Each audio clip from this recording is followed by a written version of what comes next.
نحمده ونصلي على رسوله الكريم أما بعد قال الله تبارك وتعالى في كلامه العظيم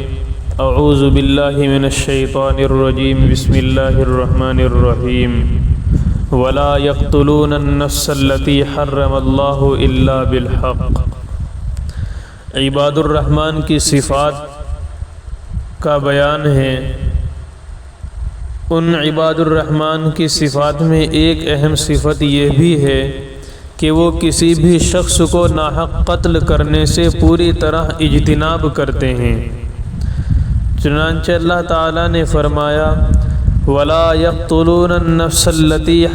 حَرَّمَ اللَّهُ إِلَّا بِالْحَقِّ، یعنی رحمان کے خاص بندے وہ ہیں جو کسی بھی جان کو جس کا قتل اللہ نے حرام کیا ہے اسے حق کے بغیر قتل نہیں کرتے ہیں۔ واضح رہے کہ اسلام کی نظر میں کسی انسان کا ناحق قتل انتہائی سنگین جرم ہے۔ قرآن پاک میں ایک بے قصور شخص کے قتل کو پوری انسانیت کے قتل کے درجے میں قرار دیا گیا ہے، جیسا کہ ارشاد خداوندی ہے من اجل ذالک کتبنا علی بنی اسرائیل انہ من قتل نفسا بغیر نفس او فساد فی الارض فکأنما قتل الناس جمیعا ومن احیاها فکأنما احیا الناس جمیعا۔ اور دوسری جگہ ارشاد فرمایا وَلَا تَقْتُلُوا النَّفْسَ الَّتِي حَرَّمَ اللَّهُ إِلَّا بِالْحَقِّ وَمَنْ قُتِلَ مَظْلُومًا فَقَدْ جَعَلْنَا لِوَلِيِّهِ سُلْطَانًا فَلَا يُسْرِفْ فِي الْقَتْلِ إِنَّهُ كَانَ مَنْصُورًا۔ واقعہ یہ ہے کہ اگر دنیا میں بلا وجہ قتل و قتال کا سلسلہ جاری ہو تو کسی شخص کی بھی جان محفوظ نہیں رہتی، اور خوف و دہشت کی وجہ سے زندگی کا سکون کافور ہو جاتا ہے۔ پس امن و امان کی بقا کے لیے خون ریزی سے بچنا ناگزیر ہے۔ اسی لیے احادیث شریفہ میں قتل ناحق کو اکبر الکبائر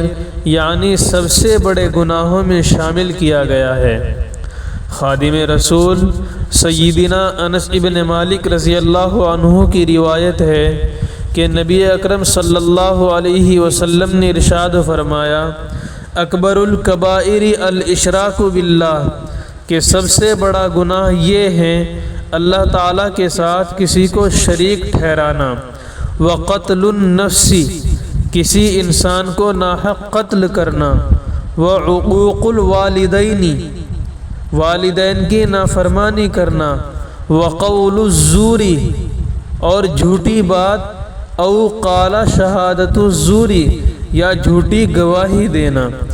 نیز حضرت ابن عمر رضی اللہ عنہما سے مروی ہے کہ رسول اللہ صلی اللہ علیہ وسلم نے ارشاد فرمایا لن یزال المؤمن فی فسحۃ من دینہ ما لم یصب دما حراما، ایمان والا شخص برابر اپنے دین کے بارے میں وسعت و سہولت میں رہتا ہے جب تک کہ خون حرام میں مبتلا نہ ہو جائے۔ سیدنا حضرت عبداللہ ابن عباس رضی اللہ عنہما سے مروی ہے کہ نبی اکرم صلی اللہ علیہ وسلم نے ارشاد فرمایا ابغض الناس الی اللہ ثلاثہ، اللہ کے نزدیک تین آدمی سب سے زیادہ مبغوض ہیں، ملحد فی الحرم، حدود حرم میں بددینی پھیلانے والا، ومبتغ فی الاسلام سنت الجاہلیہ، اور اسلام میں جاہلیت کی باتیں جاری کرنے والا، ومطلب دم امرئ بغیر حق لیحرق دمہ، نمبر 3 خون ریزی کے لیے کسی کے ناحق قتل کا مطالبہ کرنے والا۔ قرآن پاک میں حضرت آدم علیہ السلام کے 2 بیٹوں حابیل اور قابیل کا ذکر ہے کہ نکاح کے معاملے میں حسد کی بنیاد پر قابیل نے اپنے بھائی حابیل کو قتل کر دیا تھا، جو دنیا میں سب سے پہلا قتل کا واقعہ تھا۔ اس جرم کی پاداش میں قیامت تک جتنے بھی ناحق قتل ہوں گے اس کے وبال میں قابیل بھی شریک ہوگا۔ چنانچہ بخاری و مسلم میں سیدنا حضرت عبداللہ ابن عمر رضی اللہ عنہما کی روایت ہے کہ نبی کریم علیہ الصلاۃ والسلام نے ارشاد فرمایا، لا تقتل نفس ظلما الا كان على ابن آدم الاول کفل من دمها لانه اول من سن القتل، کہ دنیا میں جب بھی کہیں کسی کا ظلماً قتل ہوتا ہے تو اس کا وبال حضرت آدم علیہ الصلاۃ والسلام کے پہلے بیٹے قابیل پر بھی ہوتا ہے، کیونکہ اس نے دنیا میں سب سے پہلے قتل کا ارتکاب کیا۔ اور بعض تفسیری روایات سے معلوم ہوتا ہے کہ عالم برزخ میں قابیل کے لیے یہ سزا مقرر کی گئی ہے کہ پنڈلی کو ران کے ساتھ جوڑ کر اسے الٹا لٹکایا گیا اور اس کا چہرہ سورج کی طرف رہتا ہے، جیسے جیسے سورج چلتا ہے اس کا چہرہ بھی گھمایا جاتا رہتا ہے تاکہ اس کی تپش اسے مسلسل محسوس ہوتی رہے۔ اولین قاتل کے لیے اتنی سنگین سزا کی وجہ یہ ہے کہ ناحق خون کا اثر صرف مقتول تک نہیں رہتا بلکہ اگلی نسلوں تک اس کے مضر اثرات منتقل ہوتے ہیں، اور جب جس کو موقع ملتا ہے وہ خون کا بدلہ لے لیتا ہے۔ کتنے ہی خاندان سلسلہ در سلسلہ خوریزیوں کی نظر ہو کر فنا ہو گئے اور قصہ پارینہ بن گئے۔ ویسے تو ہر بے قصور انسان کا قتل گناہ عظیم ہے، لیکن خاص طور پر صاحب ایمان کا قتل زیادہ بڑا گناہ ہے۔ قرآن پاک میں اللہ تعالیٰ کا ارشاد ہے، وَمَن يَقْتُلْ مُؤْمِنًا مُتَعَمِّدًا فَجَزَاؤُهُ جَهَنَّمُ خَالِدًا فِيهَا وَغَضِبَ اللَّهُ عَلَيْهِ وَلَعَنَهُ وَأَعَدَّ لَهُ عَذَابًا عَظِيمًا۔ اس آیت میں کئی وعیدیں ایک ساتھ ذکر کی گئی ہیں۔ نمبر 1 جہنم کی آگ، نمبر 2 پھر اس میں لمبی مدت تک رہنا، نمبر 3 پھر اللہ کا غضب ہونا، نمبر 4 پھر اللہ کی پھٹکار ہونا، نمبر 5 اور عذاب عظیم کا تیار کیا جانا۔ واقعہ یہ ہے کہ ان میں سے اگر ایک وعید بھی ہوتی تو ڈرنے کے لیے کافی تھی، مگر یہاں اللہ تعالیٰ کے غضب کو ایسا جوش آیا کہ 5 وعیدیں ایک جگہ پر جمع کر دی گئی۔ اللہم حفظنا من۔ نیز حضرت عبداللہ رضی اللہ عنہ سے مروی ہے کہ نبی اکرم صلی اللہ علیہ وسلم نے ارشاد فرمایا، سباب المسلم فسوق وقتالہ کفر، کہ مسلمان کو برا بھلا کہنا گناہ ہے اور اس کو قتل کرنا کفریہ عمل ہے۔ اور حضرت عبداللہ ابن عمرو ابن العاص رضی اللہ تعالی عنہما سے مروی ہے کہ نبی اکرم صلی اللہ علیہ وسلم نے ارشاد فرمایا، والذی نفسی بیدہ لقتل مؤمن اعظم عند اللہ من زوال الدنیا، اس ذات کی قسم جس کے قبضے میں میری جان ہے، مومن کا قتل کرنا اللہ تعالیٰ کے نزدیک دنیا کے فنا ہو جانے سے بھی بڑھ کر ہے۔ اور ایک حدیث میں حضرت معاویہ رضی اللہ عنہ کے حوالے سے پیغمبر علیہ السلام کا یہ ارشاد منقول ہے کہ آپ صلی اللہ علیہ وسلم نے ارشاد فرمایا، کل ذنب عسى اللہ ان یغفرہ الا الرجل یموت کافرا او الرجل یقتل مؤمنا متعمدا، کہ ہر گناہ کے بارے میں امید ہے کہ اللہ تعالیٰ اسے معاف فرما دیں گے سوائے اس شخص کے جو کفر کی حالت میں مرے یا وہ شخص جو کسی مومن کو جان بوجھ کر قتل کرے۔ حضرت ابو سعید خدری اور حضرت ابو ہریرہ رضی اللہ عنہما سے مروی ہے کہ نبی اکرم صلی اللہ علیہ وسلم نے ارشاد فرمایا، لو ان اہل سماواته واہل ارضه اشترکوا فی دم مؤمن لادخلهم النار، کہ اگر آسمان اور زمین میں سب رہنے والے کسی ایک مسلمان کے قتل میں شریک ہوں تو اللہ تعالیٰ اس جرم کی سزا میں ان سب کو جہنم میں داخل فرما دیں گے۔ حضرت عبداللہ ابن عمر رضی اللہ عنہما سے مروی ہے کہ نبی اکرم صلی اللہ علیہ وسلم نے حجۃ الوداع کے موقع پر خطاب کرتے ہوئے فرمایا: لا ترجعوا بعدی کفارا یضرب بعضکم رقاب بعض، کہ میرے دنیا سے پردہ فرمانے کے بعد کافروں جیسے کام کرنے والے مت بن جانا کہ تم میں سے بعض لوگ دوسروں کی گردنیں اڑاتے پھریں۔ علامہ غسانی رحمۃ اللہ علیہ نے فرمایا ایک حدیث کی تشریح کرتے ہوئے کہ فتنے کے زمانے میں جو شخص اپنے کو حق پر سمجھتے ہوئے دوسرے کو ناحق قتل کرے تو ایسا شخص اپنے فعل بد پر مطمئن رہتا ہے اور اسے توبہ کی توفیق نہیں رہتی۔ سیدنا حضرت عبداللہ ابن عمر رضی اللہ عنہما فرماتے ہیں کہ جب امیر المؤمنین سیدنا حضرت عثمان غنی رضی اللہ عنہ باغیوں کے محاصرے کی وجہ سے اپنے گھر میں محصور تھے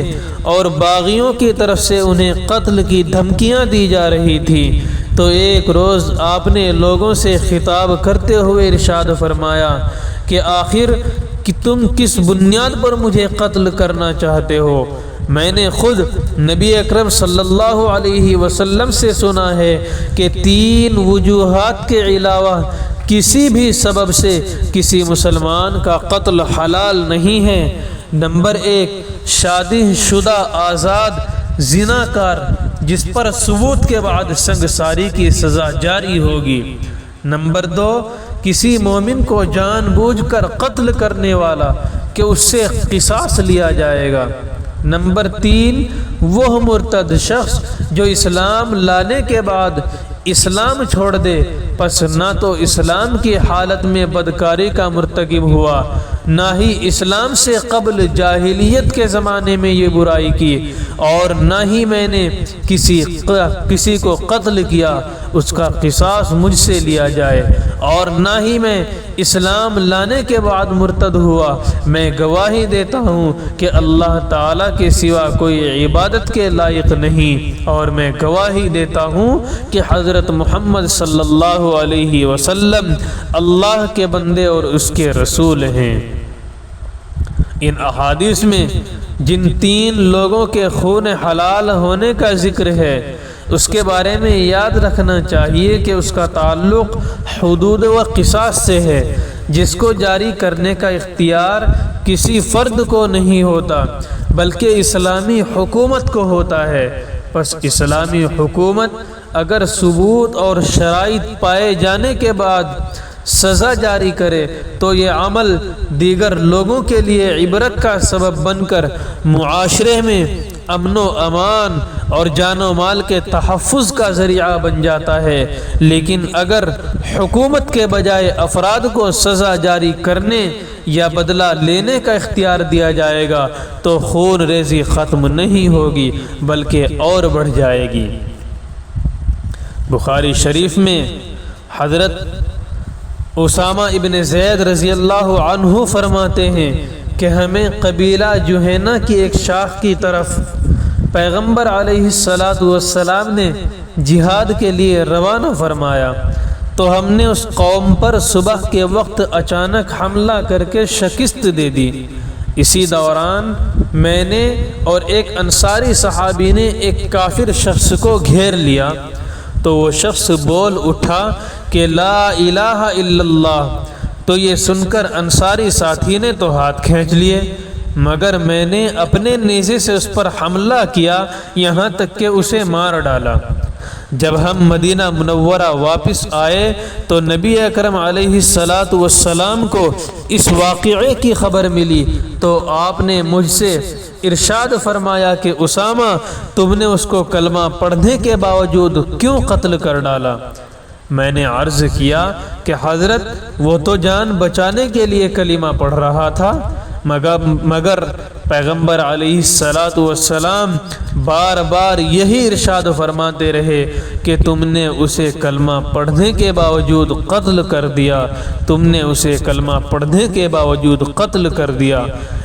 حضرت اسامہ ابن زید فرماتے ہیں کہ میں تمنا کرنے لگا کہ کاش میں اس سے پہلے اسلام ہی نہ لاتا۔ اس حدیث شریف سے معلوم ہوا کہ جو شخص ظاہراً اسلام کا اقرار کرے تو بھی اس کی جان محفوظ ہے، اور محض اس گمان میں کہ وہ اندرونی طور پر مسلمان نہ ہو اس پر ہتھیار اٹھانا جائز نہیں رہتا۔ ایک حدیث شریف میں ایک صاحب ایمان کی عزت و حرمت کا اندازہ اس انداز سے بیان کیا ہے کہ نبی اکرم صلی اللہ علیہ وسلم بیت اللہ شریف کا طواف فرما رہے تھے تو آپ نے کعبہ مشرفہ کو مخاطب بنا کر یہ کلمات ارشاد فرمائے کہ اے کعبے تو کتنا عمدہ ہے اور تیری مہک کیسی شاندار ہے، اور تو کتنا عظیم ہے، تیری حرمت کتنی بلند ہے، مگر قسم اس ذات کی جس کے قبضے میں محمد کی جان ہے، یقیناً مومن کے جان اور مال کی عزت اللہ کے نزدیک تیری عزت سے زیادہ ہے، اور ہمیں یہ حکم ہے کہ ہم مومن کے بارے میں بس اچھا ہی گمان رکھا کریں۔ شارح بخاری علامہ حافظ ابن حجر عسقلانی رحمۃ اللہ علیہ نے ایک روایت نقل کی ہے کہ حضرت نبی اکرم علیہ السلام نے فدق کے علاقے میں گھڑ سواروں کی ایک جماعت بھیجی۔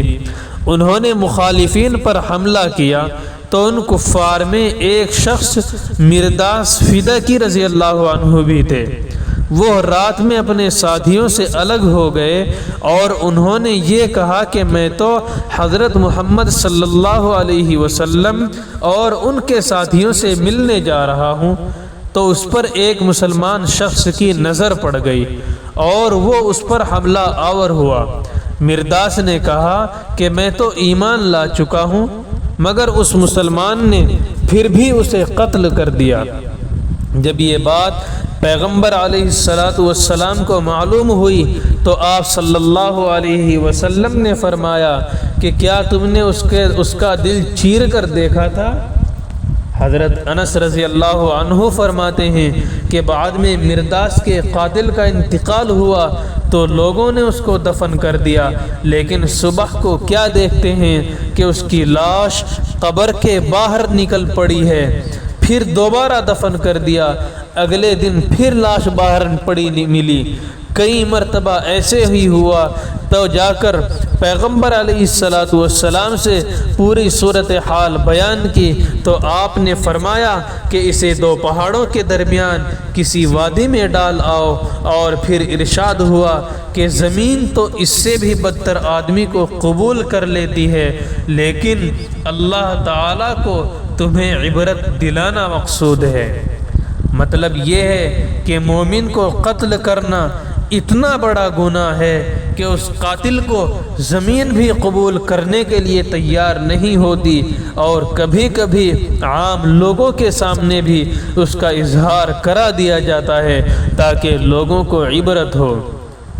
آپسی تنازعے میں ہتھیاروں کا جانبین سے استعمال شریعت میں جائز نہیں۔ نبی آخر الزماں صلی اللہ علیہ وسلم کا ارشاد ہے، من حمل علینا السلاح فلیس منا، کہ جس نے ہم پر ہتھیار اٹھایا وہ ہم میں سے نہیں ہے، اور اس طرح لڑنے والوں میں سے کوئی مارا بھی جائے تو وہ بھی سزا سے بچ نہیں پائے گا۔ حضرت احنف ابن قیس رضی اللہ عنہ فرماتے ہیں کہ میں نے خود پیغمبر علیہ السلام کو ارشاد فرماتے ہوئے سنا، جو دو مسلمان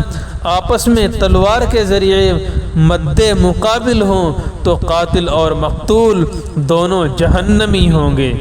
اس پر میں نے عرض کیا کہ اے اللہ کے رسول، قاتل کا تو جہنمی ہونا سمجھ میں آتا ہے، لیکن مقتول کا کیا قصور ہے؟ تو آپ صلی اللہ علیہ وسلم نے ارشاد فرمایا، انہ کان حریصا علی قتل صاحبہ،